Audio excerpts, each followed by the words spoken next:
Picture this: you're standing in a dim chamber, torchlight trembling on tapestries, the air thick with perfume meant to disguise something fouler underneath.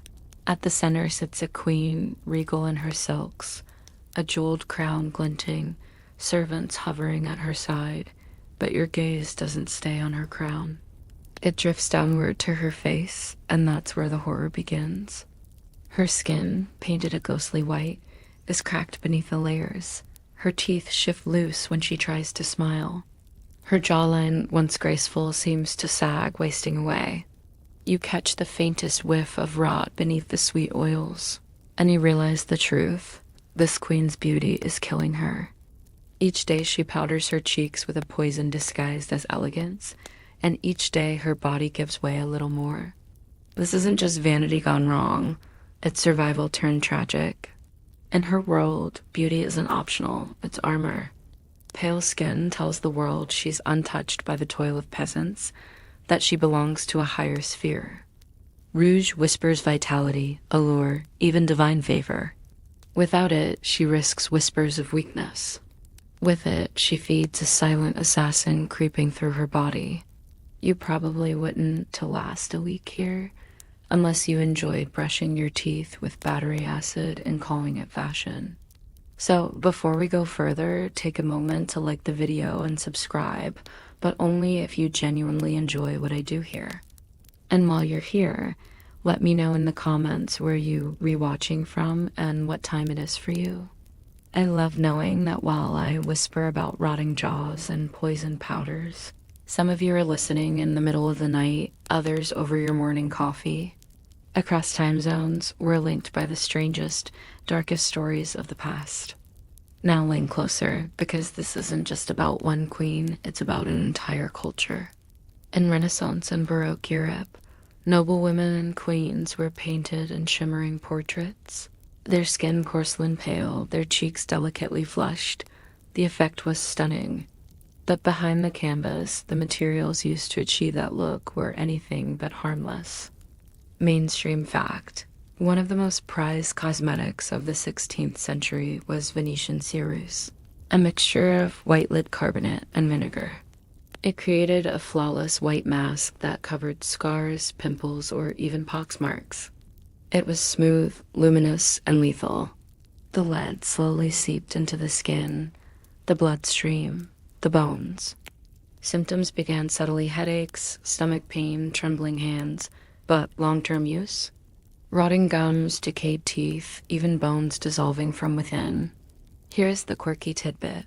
Beauty manuals of the time actually recommended adding vinegar to the lead paste, believing it made the mixture creamier. What it really did was help the acid dissolve the lead faster, ensuring it entered the skin more efficiently. Imagine writing a cookbook for poison and passing it off as skincare advice. Historians still argue whether Maria, Eye of Portugal, the tragic queen at the heart of our story, was truly undone by her cosmetics, or whether her decline was driven by grief and inherited illness. Some suggest the makeup only worsened her fate, pushing her body into collapse as her mind unraveled. Others claim the jaw rot stories are exaggerated, fueled by rumor and political enemies who relished tearing down a queen. But step into her chambers and breathe the air of decay, and you'll understand why the legend has lasted. Because whether the poison destroyed her bone by bone, or whether it merely accompanied her downfall, the symbol endures. Beauty here is both crown and curse. And as you walk away from her mirror, you realize the reflection isn't just hers, it belongs to countless women of her time, all painting their faces with poison because society demanded they shine, even if it meant shining into the grave. The mirror fades, and now you find yourself walking through the gilded halls of Portugal in the late 18th century. Marble floors echo beneath your steps, chandeliers shimmer overhead, and courtiers bow low as the queen passes. To her people, she is not just Maria, but Maria, the first of Portugal, defender of the faith, ruler of a sprawling empire that stretches from Brazil to Africa.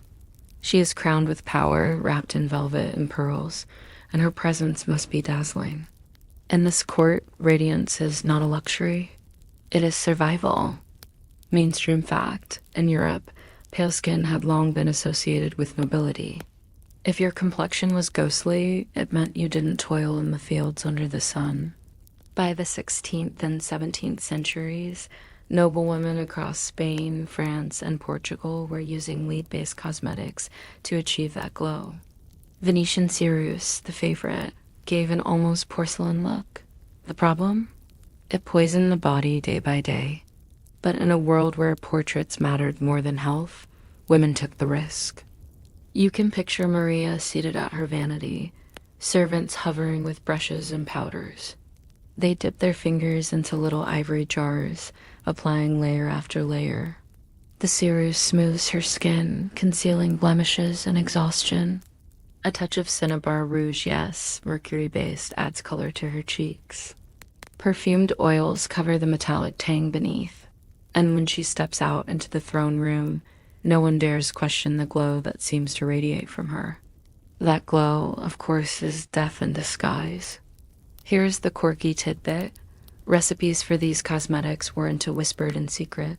They were printed in beauty manuals and passed down like prized heirlooms. Some even claimed lead paint refreshed the skin like an ancient face mask. Imagine flipping through your 18th century version of Vogue and finding a step-by-step guide on how to poison yourself glamorously. Historians still argue whether Maria's reliance on such cosmetics was extreme or simply standard for her rank. Some paint her as unusually vain, desperately clinging to her looks as grief and madness gnawed at her. Others argue she was no different than any queen of her era, simply following the fashion imposed upon her by society. Either way, the effect was disastrous. Walk with her now into a royal ball. The air is heavy with candle smoke and the mingled scents of dozens of women painted the same way. Their faces gleam white, almost spectral, like a gallery of porcelain dolls come to life. They smile, they dance, they gossip. But beneath those powdered jaws and rouge-touched cheeks, bodies are failing. Teeth loosening, gums bleeding, nerves trembling. It is a masquerade where the masks aren't cloth. They are bone-deep poisons. Maria smiles through it all. Ambassadors bow, nobles flatter, musicians play. But behind the shimmer, you sense the fragility. She is expected to project eternal vitality, to be the radiant figurehead of her realm. Yet each night when she returns to her chambers, the mirror reflects the truth. The powders crack, revealing sores that will not heal. The gums bleed no matter how much perfume is applied. And she, like so many others, powders again the next day, covering the cracks with poison. There's something cruelly ironic here. The very thing meant to hide flaws created more of them. Women painted over sores caused by lead with even more lead. They applied rouge to mask mercury-induced rashes. Imagine trying to fix a broken floor by throwing termites at it. That was the cycle: poison, conceal, worsen, repeat. And in Maria's case, the cost was more than skin deep. Court records describe her gradual decline: blackened teeth, necrosis of the jaw, fits of pain and despair. Some even suggest the constant exposure worsened her mental health, feeding the paranoia and melancholy that eventually defined her. Was she the Mad Queen because of grief, because of genetics? Or was it her own beauty regimen eating away at her mind as well as her bones? Historians still argue, and perhaps we will never know. But in the flickering light of her ballroom, as you watch her whirl across the floor, you understand the deeper tragedy. Maria was trapped not by madness, not even by poison alone, but by expectation. A queen must shine, even if her face is rotting beneath the powder. And as the music swells, you see her smile again, jaw trembling under the weight of her own destruction. The music fades, the ball is over, and now you walk with Maria back through the corridors of the palace.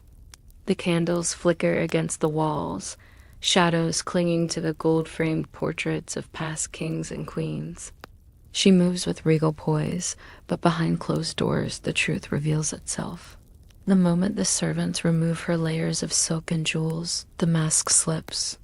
The paint cracks, flicks away, and beneath it the sores pulse, the gums ooze, and her jaw seems weaker with every passing day. Mainstream fact, lead poisoning is cumulative. It doesn't strike all at once.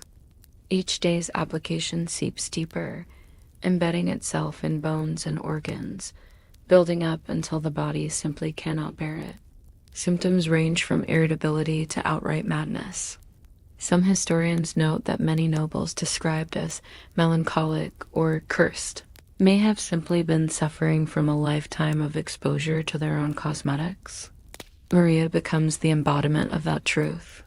At first, her decline is whispered only among her closest attendants. A loose tooth here, a strange sore there. But in the pressure cooker world of court gossip, nothing stays hidden for long. Soon ambassadors and nobles begin to murmur, the queen's beauty is fading, her health is failing. The jaw, the very symbol of her regal composure, is collapsing. Here's the quirky tidbit. Some courtiers claimed they could smell her illness before they could see it. The perfumes, no matter how strong, could not fully mask the sour odor of rot.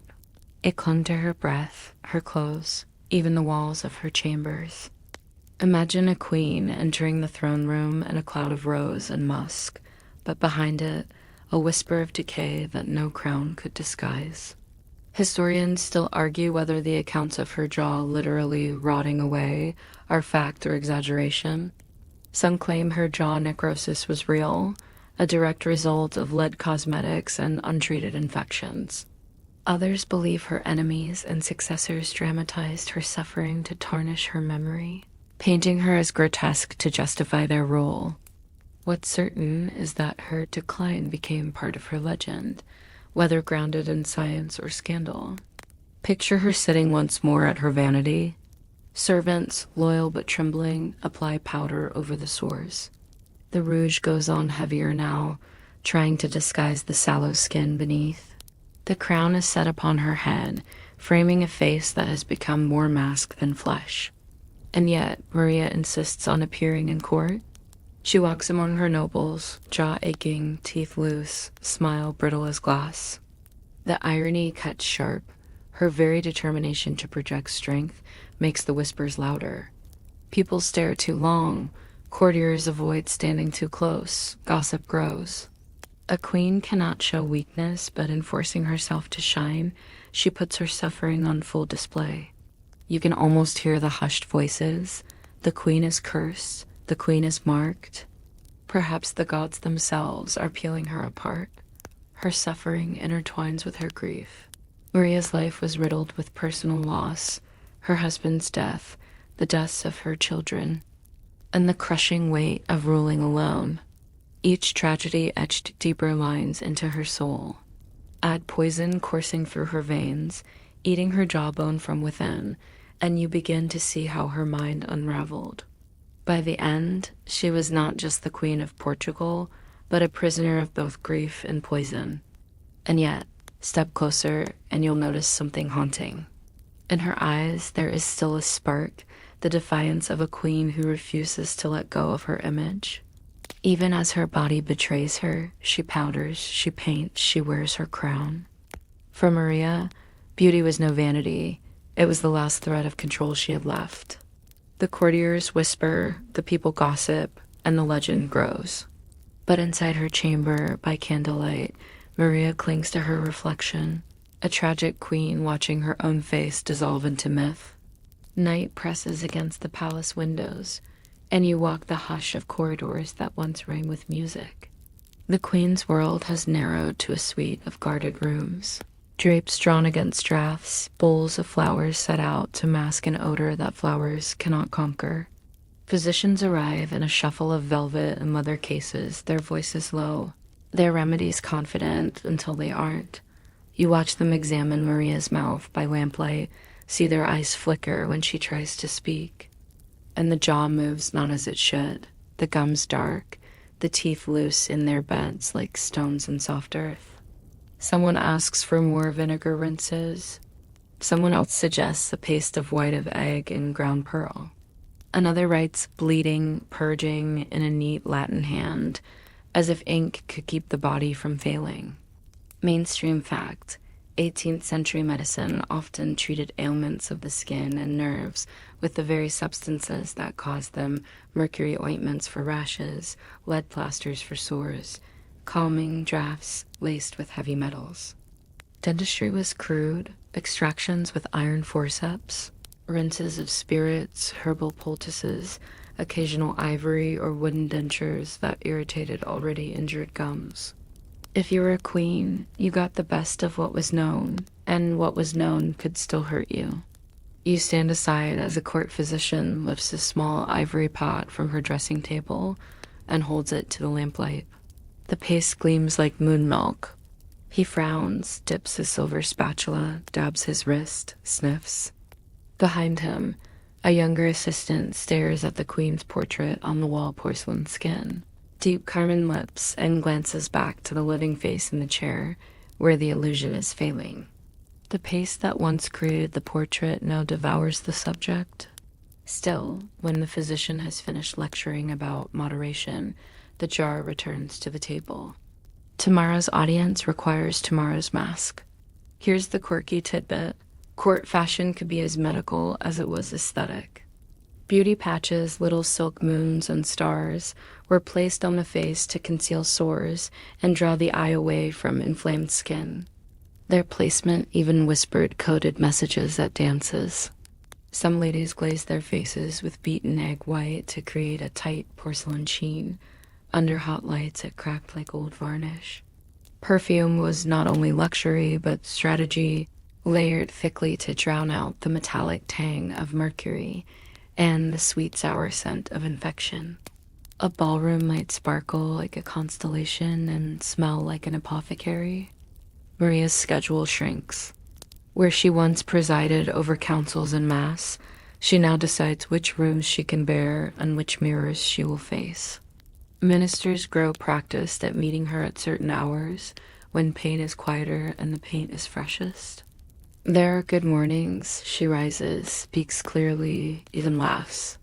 And there are long afternoons when she drifts, a rosary slipping through her fingers, the jaw aching so fiercely it blots out policy, prayer, memory. Grief crowds in: a husband gone, children buried, a kingdom whose burdens never rest. Add the steady throb of poisoned bones, and you have a mind pulled taut as a harp string. Historians still argue about the proportions of this tragedy. Some see in Maria's decline the classic marks of lead and mercury exposure: tremors, mood swings, insomnia, gum disease, bone pain. Others insist grief and hereditary illness explain far more than jars of paint, and that what people called rotting was the exaggeration of rumor, the court's cruel theater. Between those poles lies the stubborn human middle, a queen suffering both body and soul, in a court that required her to appear unbroken. You follow the whispering network that is any royal palace. In the kitchen, scullions pass on news they heard from a chambermaid, who heard it from a footman. The queen spoke clearly today. The queen wept, the queen bled, the queen smiled, and blessed a child brought to her by a guard. In the antechambers, ambassadors compose careful dispatches for foreign capitals, balancing politeness with alarm. Her Majesty's health fluctuates, one writes, which is diplomat, for we do not know what tomorrow brings. There is a day you will remember. The physicians try a mouthwash of wine and herbs. The chaplain reads softly from a psalm about bones rejoicing. A seamstress adjusts a new veil lighter, higher on the cheek, to shade the jaw without seeming to hide. When the audience begins, Maria stands. She takes 2 steady steps and speaks her greeting. It is not long, but it is firm. For a moment the room breathes again. The queen remains. Only you, standing close enough to hear the effort in each word, know the cost of that moment.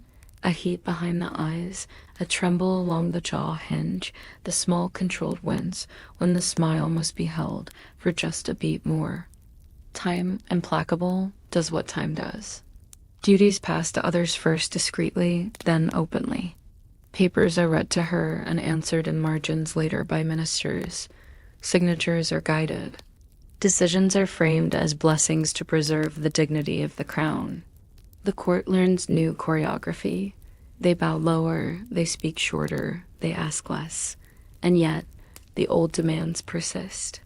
Portraits are commissioned. The painter softens lines, lifts shadows, brightens the skin a fraction beyond truth.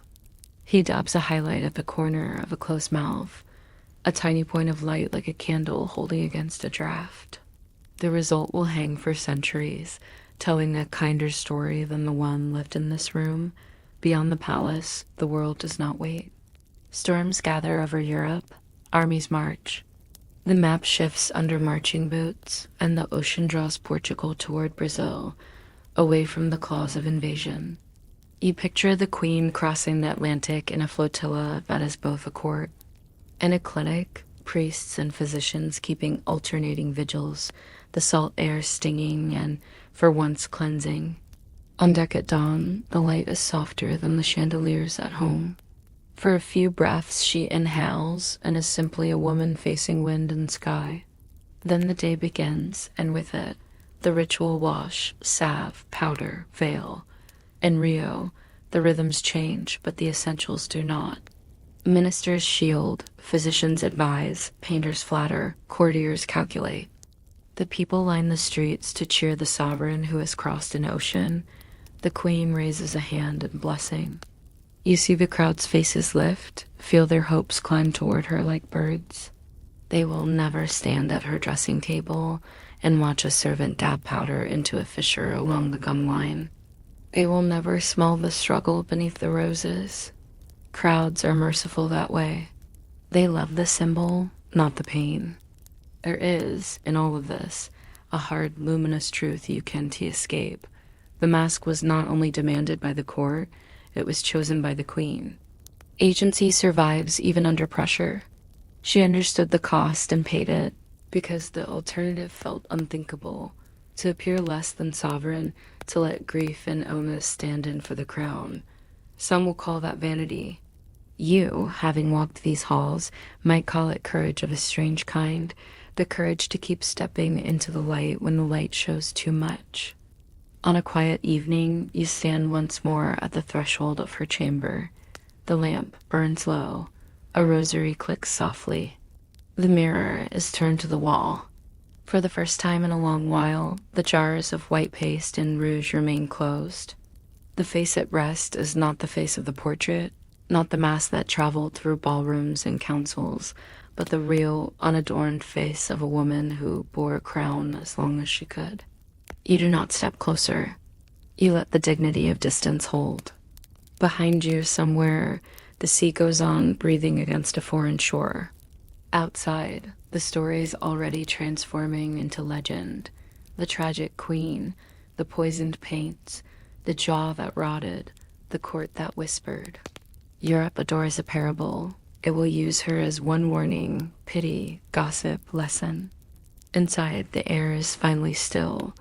The mask has slipped away. What remains is a person history will rename, retell, revise. You carry both truths as you leave. The woman and the myth, the poison and the grief, the crown and the cost. The palace corridors fade, the lamps dim, and the whispers of courtiers sink into silence. You find yourself stepping away from Maria's world, carrying with you the weight of her tragedy. A queen who once embodied radiance, wrapped in jewels and silks, ended her days hidden behind powders that poisoned her, behind veils that could not disguise the truth. The story lingers not just as a tale of one woman, but as a mirror reflecting how far humans will go to preserve beauty, status, and control. Mainstream fact, the use of toxic cosmetics did not end with Maria. For centuries, men and women alike pursued powders, rouges, and elixirs laced with lead, mercury, and arsenic. Even as doctors whispered warnings, fashion demanded compliance. Some women died young. Others suffered in silence, their suffering disguised as sickness, madness, or divine punishment. Here's the quirky tidbit. In some royal courts, cosmetic recipes were treated as state secrets. Nobles traded them like prized possessions, as if jars of poison were treasures. A duchess in France bragged of her miracle lotion that gave her a glow. Its main ingredient was mercury. Imagine passing around death in a bottle and calling it a gift. Historians still argue how much of Maria's legend is truth and how much is rumor. Did her jaw truly rot from paint? Was her madness born of grief or worsened by poison? Or was it her enemies who exaggerated, weaving her suffering into a cautionary tale about vanity? The debates continue, but the haunting image remains, a queen undone by her own mirror. And now the pace softens. The candle in her chamber burns lower, the reflection in the glass fades, and the night grows quiet. You breathe slower longer as the story settles. Beauty is fleeting, history is merciless, and behind every portrait hangs a truth no artist dared to paint. So let your thoughts drift, the noise of palaces and powders dissolving into stillness. The tragic queen's voice grows faint, her crown heavy with both splendor and sorrow. The flame of her story dims, leaving only a hushed glow, a reminder of how fragile even the most powerful can be when poisoned by their own masks.